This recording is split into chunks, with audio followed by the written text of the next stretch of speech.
Hello friends, welcome back to my channel tricky brain. तो friends, आज की इस क्लास में हम पढ़ेंगे अध्याय 2 का एक टॉपिक अवलोकन से समीकरण निकाय के हल के प्रकार के बारे में पता लगाना। साथ ही प्रश्नों 3 के सभी प्रश्नों को हल करके देखेंगे। और फ्रेंड्स, यदि आप हमारे चैनल पर नए हैं तो हम आपको बता देना चाहते हैं कि हमारे इस यूट्यूब चैनल ट्रिकी ब्रेन पर कक्षा 10वीं के गणित विषय का ऑनलाइन कोचिंग क्लास का सीरीज चालू हो गया है। हमने ये जो सीरीज है ये अध्याय 1 से चालू किया था। अध्याय 1 के सभी कॉन्सेप्ट को पढ़ा था, सभी बारीक चीजों को बताया गया है, तो सभी प्रश्नावली के प्रश्नों को हल करके दिखाया गया है। यदि आप पुराने वीडियो यानी कि पुराने लेक्चर भी अगर देखना चाहते हैं तो नीचे डिस्क्रिप्शन में लिंक दिया गया है, सभी वीडियो के लिंक आपको मिल जाएंगे, वहां से जाके आप पुराने वीडियो भी देख सकते हैं। और फ्रेंड्स, यदि आपने हमारे चैनल को अभी तक सब्सक्राइब नहीं किया है तो चैनल को सब्सक्राइब करके बेल आइकन दबा कर रख सकते हैं। इससे क्या होगा, जब भी हमारी क्लासेस शुरू होंगी या नए वीडियो अपलोड होंगे आपके पास नोटिफिकेशन सबसे पहले पहुंच जाएगा। और यदि आपको हमारी क्लासेस अच्छी लगती है तो आप हमारे वीडियो को लाइक कर सकते हैं, अपने दूसरे दोस्तों के पास शेयर कर सकते हैं। और फ्रेंड्स, आपको बोलना चाहूंगा कि अपने ज्यादा से ज्यादा दोस्तों के पास वीडियो को शेयर कीजिए, उन्हें भी इन्वाइट कीजिए हमारे क्लासेस ज्वाइन करने के लिए। जितने ज्यादा लोग हमें ज्वाइन करेंगे, जितने ज्यादा लोग क्लास अटेंड करेंगे, हमें मोटिवेशन मिलते रहेगा आगे ही ऐसे क्लासेस लाते रहने के लिए। तो आपको एक छोटा सा काम करना है, ज्यादा से ज्यादा दोस्तों के पास शेयर कीजिए। तो फटाफट से अपने ज्यादा से ज्यादा दोस्तों के पास शेयर कीजिए, उन्हें इनवाइट कीजिए और क्लास शुरू करते हैं। तो देखो, पिछले क्लास में हमने देखा था अध्याय 2 के सभी प्रश्नों को देखा था, सभी प्रश्नों को हल करके दिखाया गया था।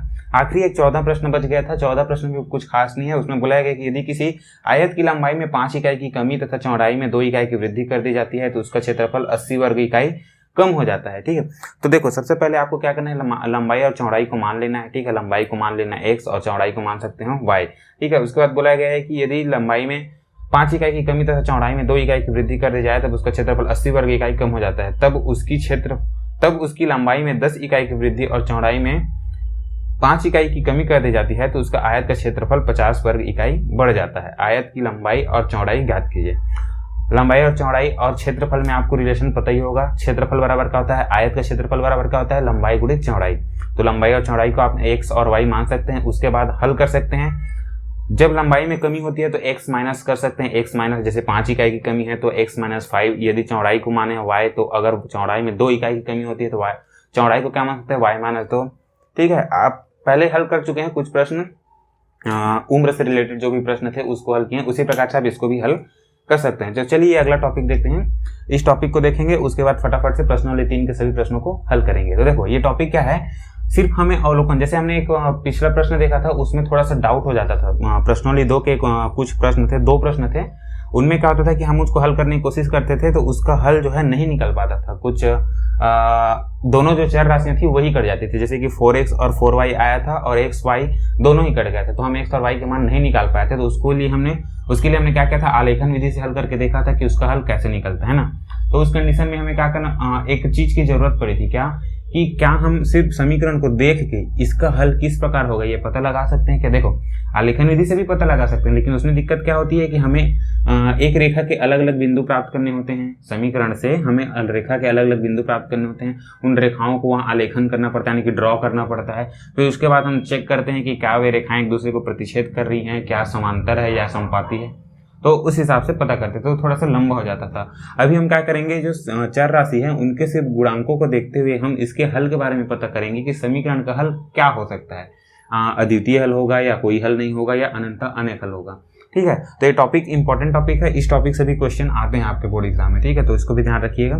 तो देखो, कैसे हल के बारे में पता लगा सकते हैं इसके बारे में देखते हैं। ठीक है, पिछले में हमने डाउट आया था कि हमारे 2 प्रश्न जो थे वो विलोपन विधि और प्रतिस्थापन विधि दोनों विधि से हल नहीं कर पाए थे। उसके लिए हमने आलेखन विधि का सहारा लिया था। ठीक है, तो यहाँ पे हम एक टॉपिक पढ़ने वाले हैं। इस टॉपिक में हम क्या जानेंगे, सिर्फ समीकरण के जो चर राशि हैं उनके गुणांकों को देख के ही हम समीकरण के हल के बारे में पता लगा सकते हैं। कैसे, देखो सबसे पहले एग्जाम्पल के लिए यहाँ पे हमने 2 समीकरण लिया है। समीकरण कौन कौन से हैं, पहला है 2x + 3y = 7 और दूसरा है 6x + 9y = 11। ठीक है, अब देखो यहाँ पे यदि हम इसको समीकरण 1 ले लेते हैं और इसको समीकरण 2 ले लेते हैं, तो देखो पहले समीकरण की अगर बात करें तो इस समीकरण की मानक समीकरण से यानी कि बोलने का क्या मतलब है, क्योंकि यहाँ पे x का घात अधिकतम कितना है, x और y का घात अधिकतम 1 ही है, तो यहाँ पे हमने सीधा एक मानक समीकरण ले लिया है ax + by + c। यदि हम ax + by + c, कहने का मतलब क्या है कि x का जो गुणांक है उसको a के टर्म में मान लिया है, y का जो गुणांक है उसको b के टर्म में मान लिया है, और यहाँ पे जो अचर राशि प्राप्त होगा उसको हमने c मान लिया है। ठीक है, अब c मान लिया इस तरीके से। तो इस मानक समीकरण से अगर हम तुलना करें इस समीकरण की, तो हम देखते हैं तो x का जो गुणांक है उसको a, अब चूंकि यहाँ पे 2 समीकरण है तो a1 और a2 ले लिया है। ठीक है, ये ऊपर की जितनी भी हैं वो पहले समीकरण के लिए है और नीचे में जो भी हैं जो भी ए बी सी के मान है वो दूसरे समीकरण के लिए है। तो देखो यहाँ से अगर हम देखें मानक समीकरण से तुलना कर सकते हैं तो यहाँ पे क्या कर सकते हैं, एक से का जो गुणांक है वो कितना है 2, तो a1 बराबर 2 हो गया। y का जो गुणांक होता है उसको हमने b लिया है, तो पहले समीकरण में y का गुणांक कितना है 3, तो b1 बराबर 3। c यानी कि देखो जो अचर राशि इस साइड पे प्राप्त हुआ था, अचर राशि को हमने यहाँ पे क्या देख सकते हैं, हम यहाँ पे क्या देख सकते हैं 7 है, यहाँ पे c1 बराबर 7। समीकरण से तुलना करने पर a1 b1 c1 का प्राप्त हो गया। सिमिलरली दूसरे समीकरण के लिए अगर हम देखें तो x का जो गुणांक है वो a हो जाएगा, तो चूंकि दूसरा समीकरण का इसलिए a2 हो जाएगा, a2 बराबर 6। y का जो गुणांक है वो b2 हो जाएगा, b2 बराबर 9 और ये c2 हो जाएगा, c2 बराबर क्या है 11। तो देखो ये जो गुणांक हैं इन गुणांकों को हम सीधा समीकरण से देख सकते हैं, अवलोकन कर सकते हैं। अवलोकन करने का मतलब है कि सिर्फ हमें देखना है और बताना है कि इसके समीकरण के हल कैसे होंगे। तो a1 b1 c1 को हम ऐसे देख के बता सकते हैं कि क्या है। अब इन दोनों a1 a2 या b1 b2 या फिर c1 c2 इनके अनुपात को देखते हुए ही हम इसके समीकरण के हल के बारे में पता लगाएंगे। कैसे, देखो यदि a1 और a2 का जो अनुपात होगा वो b1 और b2 के अनुपात के बराबर नहीं है, यानी कि अगर हम बोले ये जो अनुपात है यानी कि 2/6 और ये 3/9, इसका जो मान है और इसका मान है यदि आपस में बराबर नहीं है, इसका मतलब अद्वितीय हल प्राप्त होगा। यहाँ पे अगर हम देखें तो क्या हो जाएगा 2/6 क्या हो जाएगा 1/, अगर हम देखें ध्यान दें तो ऊपर में 2 एकम 2 हो जाएगा और नीचे क्या हो जाएगा 2 तिया 6। इसी प्रकार अगर इसको हम ध्यान दें तो 3 एकम 3 हो जाएगा, अगर 3 से काटना चाहें तो, और नीचे भी 3। तो यहाँ पे हम क्या देखते हैं कि a1/a2 और b1/b2 दोनों आपस में क्या है बराबर है, दोनों आपस में बराबर हैं। तो ये क्या हो जाएगा अद्वितीय हल तो प्राप्त नहीं होगा अगर a1/a2 और b1/b2 जो है बराबर नहीं होते। यहाँ पे एग्जाम्पल के लिए 4 हो जाता, एग्जाम्पल के लिए इसको ध्यान में मत दीजिएगा। यदि 1/4 हो जाता तो ये बराबर नहीं होता। तो सीधा चूंकि a1/a2 b1/b2 के बराबर नहीं है, अतः समीकरण के अद्वितीय हल प्राप्त होंगे। आगे हल करने की जरूरत नहीं है, सीधा हम a1/a2 और b1/b2 का अनुपात को देख के बोल सकते हैं कि समीकरण का अद्वितीय हल प्राप्त होगा। अद्वितीय हल प्राप्त होगा यानी कि एकमात्र हल प्राप्त होगा x और y के। ठीक है, अब ज्यामितीय अर्थ क्या है भाई इसका। अब देखो ज्यामितीय अर्थ क्या होगा, अद्वितीय हल प्राप्त होगा इसका मतलब क्या है, अद्वितीय हल प्राप्त होगा इसका मतलब क्या, हमने आलेखन विधि में क्या देखा था, आलेखन विधि में हमने देखा था कि जब समीकरण निकाय एक दूसरे को प्रतिच्छेद करती है तब के केस में हमें समीकरण का अद्वितीय हल प्राप्त होता है। चूंकि यहाँ पे हमने अनुपात से अवलोकन किया कि a1/a2 b1/b2 के बराबर नहीं है, इसलिए इसका अद्वितीय हल प्राप्त होगा। अद्वितीय हल प्राप्त होगा इसका ज्यामितीय अर्थ क्या है कि जो दोनों समीकरण से जो रेखाएं प्राप्त होंगी वे प्रतिच्छेदी होंगी। ठीक है, बस इतना ही समझ लीजिए। दूसरा संबंध क्या बोलता है, देखो अगर a1/a2 जो है b1/b2 के बराबर है, लेकिन अब चूंकि ये दोनों बराबर हैं तो ये जो बराबर मान है वो c1/c2 के बराबर नहीं है। a1/a2 b1/b2 दोनों बराबर है लेकिन c1/c2 के बराबर नहीं है, तब के केस में समीकरण का कोई हल प्राप्त नहीं होगा। अब समीकरण का कोई हल प्राप्त नहीं होगा तब के केस में ज्यामितीय अर्थ क्या होता है, आलेखन विधि में हमने क्या देखा था, जब दोनों रेखाएं समांतर होती है यानी कि किसी पॉइंट पर प्रतिच्छेद ही नहीं करेंगे, दोनों एक दूसरे को टच ही नहीं करेंगे, तो इसका मतलब क्या है कि हमें वो कोई बिंदु प्राप्त ही नहीं होगा प्रतिच्छेदी बिंदु। तो हम कैसे कर सकते हैं कि उसका कोई एक हल प्राप्त होगा, है ना। तो समांतर रहते हैं तो किसी भी पॉइंट पर एक दूसरे को प्रतिच्छेद या टच नहीं करते, जिसकी वजह से क्या होते हैं समीकरण के कोई भी हल प्राप्त नहीं होते। ठीक है, a1/a2 b1/b2 के बराबर होंगे लेकिन c1/c2 के बराबर नहीं होंगे, तब के केस में समीकरण निकाय का कोई हल प्राप्त नहीं होगा। अगर ज्यामितीय अर्थ की बात करें तो क्या होगी, समीकरण से यानी कि इन दोनों समीकरण से जो भी रेखाएं हमें मिलेंगी वे एक दूसरे के समांतर होंगी। ठीक है, ये इसका ज्यामितीय अर्थ हो जाएगा। यदि ये रिलेशन अगर दिया गया है, इसका ज्यामितीय अर्थ क्या है बोला जाएगा तो क्या हो जाएगा, सीधा दोनों समीकरणों से प्राप्त रेखाएं एक दूसरे के समांतर होंगी। तीसरा रिलेशन क्या बताता है, यदि a1/a2 b1/b2 के बराबर है और c1/c2 के भी बराबर है, यानी कि जो तीनों अनुपात हैं a1a2 b1b2 और c1c2 तीनों अनुपात हैं वो आपस में बराबर हैं, तब के केस में समीकरण के अनंतः अनेक हल होंगे। ठीक है, संबंध को ध्यान दीजिएगा। यदि a1/a2 है ये, ठीक है, a1/a2 b1/b2 c1/c2 सभी आपस में बराबर हैं तीनों अनुपात, तब के केस में समीकरण के अनंतः अनेक हल होंगे। समीकरण के अनंतः अनेक हल कब प्राप्त होते हैं, जब दोनों रेखाएं एक दूसरे के समानुपाती होती है, यानी कि एक दूसरे को ढक लेती है। ठीक है, इस तरीके से पहली रेखा ऐसी है तो दूसरी रेखा भी इसके ऊपर में। ठीक है, इस तरीके से तीनों जो क्या बोलते हैं गुणांकों के अनुपात में जो संबंध है समीकरण निकाय के हल हैं, ज्यामितीय अर्थ क्या होते हैं, आपको अच्छे से ध्यान में रहना चाहिए। ठीक है। इस तरीके से यहाँ से शुरुआत कीजिएगा। कैसे याद रख सकते हैं, a1/a2 b1/b2 के बराबर नहीं होते हैं, तब के केस में अद्वितीय हल प्राप्त होता है। समीकरण ज्यामितीय अर्थ क्या होता है कि समीकरण निकाय के जो भी रेखाएं प्राप्त होंगी वो प्रतिच्छेदी होंगी। यदि a1/a2 b1/b2 बराबर है लेकिन c1/c2 के बराबर नहीं है, तब के केस में समीकरण निकाय के कोई हल प्राप्त नहीं होंगे और रेखाएं कैसे होंगी, एक दूसरे के समांतर होंगी। यदि a1/a2 b1/b2 c1/c2 तीनों अनुपात आपस में बराबर हैं, तब के केस में समीकरण के अनंतः अनेक हल होंगे और इसका ज्यामितीय अर्थ क्या हो जाएगा कि दोनों रेखाएं एक दूसरे के समपाती होंगी, एक दूसरे को ढक लेंगी। ठीक है, इस तरीके से ये संबंध हो गए। इन्हीं संबंधों के बेसिस पे हम प्रश्नों 3 के सभी प्रश्नों को हल करेंगे। ठीक है, तो चलिए फटाफट से प्रश्नों 3 के प्रश्न हल करते हैं।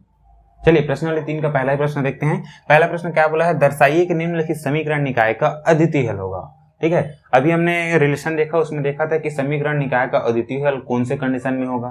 ठीक है, तो सबसे पहले हम क्या करेंगे, उन्हीं जो संबंध देखे थे उन्हीं संबंधों को यूज करते हुए हम यहाँ पे प्रश्नों को हल करेंगे। तो देखो क्या करेंगे, सबसे पहले लिखेंगे दिया गया समीकरण। कौन कौन सा समीकरण दिया, एक समीकरण 1, समीकरण 2। ठीक है, इसको हम लिख लेते हैं समीकरण 1, इसको लिख लेते हैं समीकरण 2। दो समीकरण दिए गए हैं। यदि इन समीकरणों का मानक समीकरण ax + by = c से अगर तुलना करें तो हम यहाँ पे a b c के मान समीकरण 1 और 2 दोनों के लिए निकाल सकते हैं। समीकरण 1 से अगर देखें तो a का मान क्या है, यहाँ पे 1 के साथ जो गुणांक है तो a बराबर क्या हो जाएगा 3। यहाँ पे क्या हो जाएगा b बराबर क्या हो जाएगा y के साथ जो गुणा है यानी कि 5। c बराबर क्या है अचर राशि 12। ये तो हो गया समीकरण 1 के लिए। समीकरण 2 के लिए फिर से देखते हैं, 1 के साथ जो गुणा है वो हो जाएगा a यानी कि a2, y के साथ जो गुणा है वो हो जाएगा b यानी कि b2 और ये अचर राशि क्या हो जाएगी c2। ठीक है, अब देखो, अब अगर हम यहाँ पे देखें तो समीकरण निकाय का अद्वितीय हल कौन से कंडीशन में होता है, यदि a1/a2 बराबर नहीं है b1/b2 के, तब के केस में समीकरण निकाय का अद्वितीय हल प्राप्त होता है। तो चेक कर लेते हैं यहाँ पे, तो यहाँ पे यहाँ पे लिखेंगे अतः a1/a2 बराबर क्या हो जाएगा 3/5। अब 3/5 को और हम हल कर सकते हैं क्या, यानी कि इसे न्यूनतम या फिर सरलतम रूप में और लिख सकते हैं क्या, नहीं लिख सकते, ये कटेगा ही नहीं आगे। अब लिखते हैं b1/b2 बराबर क्या हो जाएगा 5/3। इसको भी हल नहीं कर सकते हैं, अपने आप में एक सबसे छोटा राशि है b1/b2। ठीक है, इसी प्रकार अगर हम c1/c2 की बात करें तो इसको क्या लिख सकते हैं हम 12/4। अगर हम इसको चाहें तो इसको हल कर सकते हैं 4 एकम और ये 4 दिया यानी कि 3/1 के रूप में हम इसे लिख सकते हैं, क्योंकि इसका जरूरत अभी नहीं है क्योंकि हमें अद्वितीय हल के लिए चेक करना है। ठीक, अब देखो यहाँ पे अब हम देंगे चूंकि क्या लिखेंगे a1/a2 जो है वो बराबर नहीं है b1/b2 के बराबर नहीं है। चूंकि a1/b2 3/5 और 5/3 आपस में बराबर है क्या, नहीं, 3/5 और 5/3 दोनों अलग अलग संख्या है। इसको हम सरलतम करेंगे तो भी आपस में बराबर नहीं होंगे। अतः हम क्या कर सकते हैं, चूंकि a1/a2 b1/b2 नहीं है, b1/b2 के बराबर नहीं है, अतः समीकरण निकाय का अद्वितीय हल होगा। अतः समीकरण निकाय का अद्वितीय हल प्राप्त होगा, अद्वितीय हल होगा। इस तरीके से आपको उत्तर लिखना है। ठीक है, उत्तर, ठीक है, इस तरीके से हमने लिखा। क्या लिखा, चूंकि a1/a2 b1/b2 के बराबर नहीं है, तब के केस में क्या होगा, समीकरण निकाय का अद्वितीय हल होगा। हमने अभी ये रिलेशन देखा है। ठीक है, बस इतना ही आपको लिखना है। ठीक है, एकदम आसान है। पहला प्रश्न हम क्या समीकरण दिया गया था, उसका तुलना हमने ax + by + c से किया, मानक समीकरण से तुलना किया, तो a1 b1 c1 और a2 b2 c2 का मान प्राप्त किया। उसके बाद हमने तीनों का अनुपात निकाल के देख लिया। जो जरूरत था हमें a1/a2 b1/b2 के बराबर है कि नहीं। यदि a1/a2 b1/b2 आपस में बराबर नहीं है, तब केस में समीकरण निकाय का अद्वितीय हल प्राप्त होगा। सिंपल है। ठीक है, इस तरीके से हमने पहला प्रश्न देख लिया। दूसरा प्रश्न देखिए, दूसरा प्रश्न क्या बोला है, दर्शाइए कि निम्नलिखित समीकरण निकाय के अनंतः अनेक हल होंगे। अब अनंतः अनेक हल होंगे, इसके लिए हमने क्या देखा था, आखिरी में जो समीकरण यहाँ पे देखा था, आखिरी में जो हमने संबंध देखा था वो क्या था, यदि a1/a2 b1/b2 c1/c2 तीनों अनुपात आपस में बराबर होंगे, तब के केस में क्या होगा, समीकरण निकाय का अनंतः अनेक हल होंगे। तो सिंपल आपको सेम यही करना है, दिया गया समीकरण लिखना है, मानक समीकरण से तुलना करने पर a1/a2 b1/b2 c1/c2 इस प्रकार इन तीनों का मान, तीनों अनुपातों का मान निकाल लेना। उसके बाद आप चेक कर सकते हैं कि क्या a1/a2 b1/b2 c1/c2 आपस में बराबर हैं कि नहीं।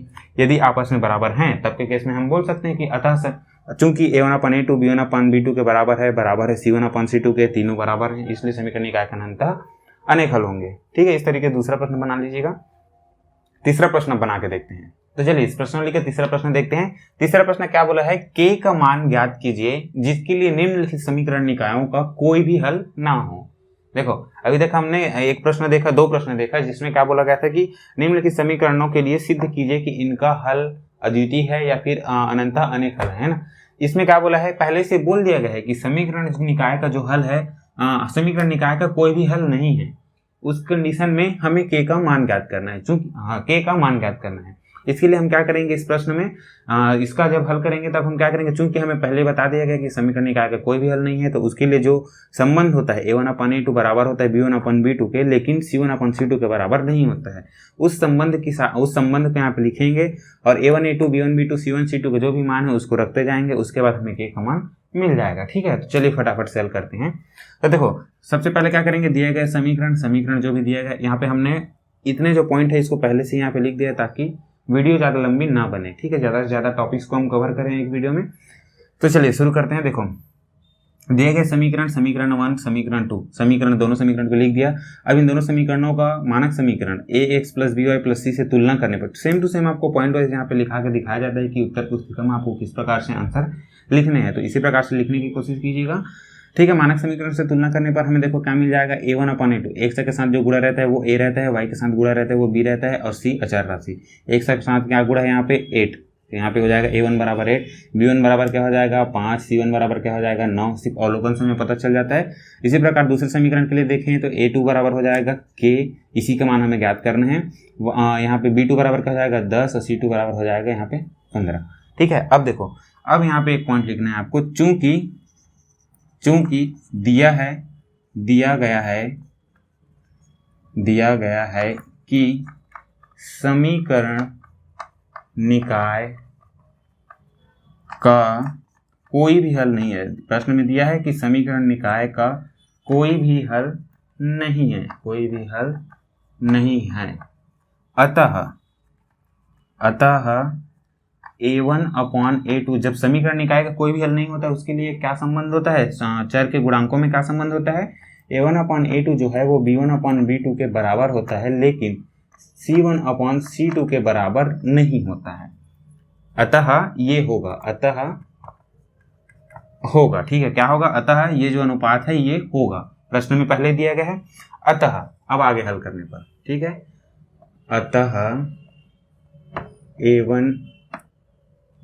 अतः गुणांकों के मान रखने पर, ठीक है, सबका मान यहाँ पे नहीं लिखते हैं, अतः गुणांकों के मान रखने पर, गुणांक मतलब क्या होता है, एक के साथ जो गुणा होने वाला अंक, गुणांक, एक साथ गुणांक है वो a, y के साथ गुणांक है वो b, और c अचर राशि है। ठीक है, अब देखो इसमें हम ये वाले जो मान है, दिए गए मान है, उनको रखते हैं। हम सिर्फ ये वाला अनुपात को ले लेते हैं पहले, a1/a2 b1/b2। हमने क्या किया, सिर्फ x और y के जो गुणांक है, x कहाँ है, x के गुणांक y के गुणांक, x और y के जो गुणांक हैं उन्हीं राशियों के अनुपात बस लेते हैं यहाँ पे। अतः a1/a2, अब a1/a2 क्या है, देखो a1 का मान है 8, a2 का मान है k, b1 का मान है 5 और b2 का मान है 10। इस तरीके से है। इसको हम सीधा सीधा हल करते हैं तिर्यक गुणा करने पर, या फिर आप जैसे भी हल करना चाहें, तिर्यक गुणा करने पर। आप चाहें तो इसको 5 और 10 को पहले हल कर सकते हैं, कटा के 5 एकम 5 और 10, इसको 1/2 भी लिख सकते हैं। ठीक है, जैसा भी आप लिखना चाहें, हल आपका वही आएगा। तिर्यक गुणा कैसे होता है, 10 का गुणा 8 के साथ, k का गुणा 5 के साथ, 10 और 8 का गुणा हो जाएगा तो क्या हो जाएगा, 10 8 80 हो जाएगा, और 5 और k का गुणा होगा तो 5k हो जाएगा। इस तरीके से अगर हम इसको इधर लिखें, या फिर देखो 80 5k के बराबर है, या फिर 5k 80 के बराबर है, बोलने का मतलब वही है। अतः हमें k का मान निकालना है, तो क्या करेंगे, 5 इस साइड पे गुणा के रूप में है, पक्षांतर होगा तो भाग के रूप में हो जाएगा, तो 5 एकम 5, और ये क्या हो जाएगा, 5 एकम 5, 3 जाएगा 30, 5 छक्के 30, k का मान क्या मिल गया, 16। उत्तर में लिखना है अतः k बराबर 16 होगा, k का मान 16 होगा। आंसर या फिर उत्तर, जैसा भी आप लिखना चाहें। ठीक, इस तरीके से तीसरा प्रश्न का पहला प्रश्न हमने यहाँ पे हल करके दिखाया है, एकदम सरल है, ज़्यादा कठिन नहीं है। तीसरे का पहला प्रश्न हमने बना के दिखा लिया। अब बाकी दूसरा और तीसरा प्रश्न आपको खुद से बनाना है, बहुत ही सरल है, ज़्यादा कठिन नहीं है, आपके आसानी से बन जाएंगे। ठीक है, तीसरे प्रश्न का पहला प्रश्न हमने बना के दिखाया, दूसरा और तीसरा प्रश्न आप खुद से हल करने का प्रयास कीजिएगा, बहुत ही आसान है, जरूर बन जाएंगे। यदि उन प्रश्नों को हल करने में कोई भी समस्या होती है तो आप हमें कमेंट करके पूछ सकते हैं, उनका सॉल्यूशन जरूर दिया जाएगा। और एक बात फ्रेंड, यहाँ हम जो इस क्लास में जो भी हम पढ़ाई करते हैं उनके प्रॉपर नोट्स भी आपको प्रोवाइड किया जाएगा। नोट कैसे प्राप्त कर सकते हैं, वीडियो के एंड में दिखाया गया है हर वीडियो की तरह, तो वीडियो के एंड तक जरूर देखें। अच्छा देखो, सभी प्रश्नों को हल करेंगे तो वीडियो काफी लंबी हो जाएगी। इसी प्रश्न में हम पांचवा प्रश्न देख लेते हैं। देखो, तीसरा प्रश्न के बाद चौथा प्रश्न है। चौथा प्रश्न क्या है, अद्वितीय हल के लिए किस प्रकार हल करेंगे। उसी प्रकार पांचवा प्रश्न क्या है, पांचवा प्रश्न है कि समीकरण निकाय का अनंतः अनेक हल है, तो तब के केस में हमें के का मान ज्ञात करना है। तो देखो, चौथा प्रश्न को अभी हम हल करके दिखाएंगे कैसे हल करना है। उसके बाद पांचवा प्रश्न जो आएगा उसको इसी प्रश्न से ही हम समझा देते हैं। देखो, तीसरा प्रश्न में क्या बोला गया है कि निम्न के समीकरण निकाय को कोई भी हल ना हो तब के केस में के का मान ज्ञात करना है। तब के केस में हमने क्या किया, इस प्रकार से हल किया। अब पांचवा प्रश्न क्या बोला है, पांचवा प्रश्न ना, ध्यान दीजिए, चौथा प्रश्न नहीं, पांचवा प्रश्न। पांचवा प्रश्न में क्या बोला है कि समीकरण निकाय के अनंतः अनेक हल होंगे, तब के केस में हमें के का मान ज्ञात करना है। तो तब के केस में क्या होगा, उसमें जो भी प्रश्न दिए हैं उन प्रश्नों को यहाँ पे लिखिएगा, समीकरणों को लिखिएगा, दिया गया समीकरण हल कीजिएगा, मानक समीकरण से तुलना करने पर a1 b1 c1 a2 b2 c2 का मान निकल जाएगा। उसके बाद यहाँ पे लिखना है चूंकि दिया गया है कि समीकरण निकाय का अनंतः अनेक हल है, समीकरण निकाय के अनंतः अनेक हल हैं, तब के केस में क्या हो जाता है, a1/a2 b1/b2 और c1/c2 तीनों बराबर हैं। तब के केस में ये क्या हो जाता है, ये भी बराबर हो जाएगा। ठीक है, जब यहाँ पे लिखेंगे कि समीकरण निकाय के अनंतः अनेक हल हैं, अतः a1/a2 b1/b2 c1/c2 हो जाएगा, तीनों आपस में बराबर हो जाएंगे। तब के केस में आप क्या करेंगे, कोई भी दो अनुपात या a1/b2 को ले सकते हैं, या b और c को ले सकते हैं, या फिर a और c दोनों को भी ले सकते हैं। ठीक है, जैसे कि हमने यहाँ पे a1/a2 b1/b2 के लिए है, उसी तरीके से आप इन दोनों को ले सकते हैं, या फिर b1/b2 और c1/c2 दोनों को बराबर करके ले सकते हैं, या फिर a1/a2 और c1/c2 को बराबर करके ले सकते हैं। ठीक है, उस हिसाब से फिर यहाँ पे मान रखिएगा, उसके बाद के का मान निकल जाएगा। पांचवा प्रश्न भी एकदम सरल है, बन जाएगा। चौथा प्रश्न को देख लेते हैं कैसे हल करना है। ठीक है, बस एक छोटा सा पॉइंट है उसमें कि उसमें क्या हो जाता है, a1/a2 और b1/b2 बराबर ही नहीं होते, ये कंडीशन है ना, तो देख लेते हैं उसको कैसे हल करना है। ठीक है, तो तीसरा प्रश्न हो गया और पांचवा प्रश्न भी हो गया। तीसरा और पांचवा के सभी प्रश्नों को हल कीजिएगा अच्छे से, सभी प्रश्न अच्छे से बन जाएंगे, कोई दिक्कत नहीं होगी, इसी तरीके से हल कीजिएगा। और बाकी डिटेल में नोट्स चाहिए तो वीडियो के एंड में दिखाया गया है, आप नोट्स भी आपको प्रोवाइड कर दिए जाएंगे। तो चलिए अब देख लेते हैं कि ऑनलाइन क्लासेस के नोट्स आप कैसे प्राप्त कर सकते हैं। इसके लिए आपको क्या करना है, वीडियो के नीचे डिस्क्रिप्शन में हमारे टेलीग्राम ग्रुप का लिंक दिया गया है, वहां क्लिक करके आप हमारा टेलीग्राम ग्रुप ज्वाइन कर सकते हैं। टेलीग्राम ग्रुप पर रोजाना क्लास खत्म होने के बाद ही रोजाना नोट्स शेयर कर दिया जाएगा, जिसको आप इजिली डाउनलोड कर सकते हैं। यहाँ जो आपको नोट्स मिलेंगे वो पीडीएफ फॉर्मेट में होंगे, जो कि पासवर्ड प्रोटेक्टेड होंगे, यानी कि इसमें पासवर्ड लगा होगा, जिसका पासवर्ड होगा tricky brain PDF, TRICKBRAIN PDF। ध्यान रहे कि इसमें जो पहला लेटर है यानी कि टी है वो कैपिटल रहेगा, और एंड में जो 3 लेटर यानी कि PDF वो कैपिटल में रहेंगे, यानी कि बड़े अक्षर में रहेगा। तो आई होप कि आपको हमारी क्लासेस अच्छी लग रही होगी। यदि हमारी क्लासेस अच्छी लग रही है तो वीडियो को लाइक और चैनल को सब्सक्राइब करना ना भूलें, और अपने दूसरे दोस्तों के पास भी शेयर जरूर करें। तो मिलते हैं अगली क्लास में, तब तक के लिए थैंक यू फ्रेंड्स।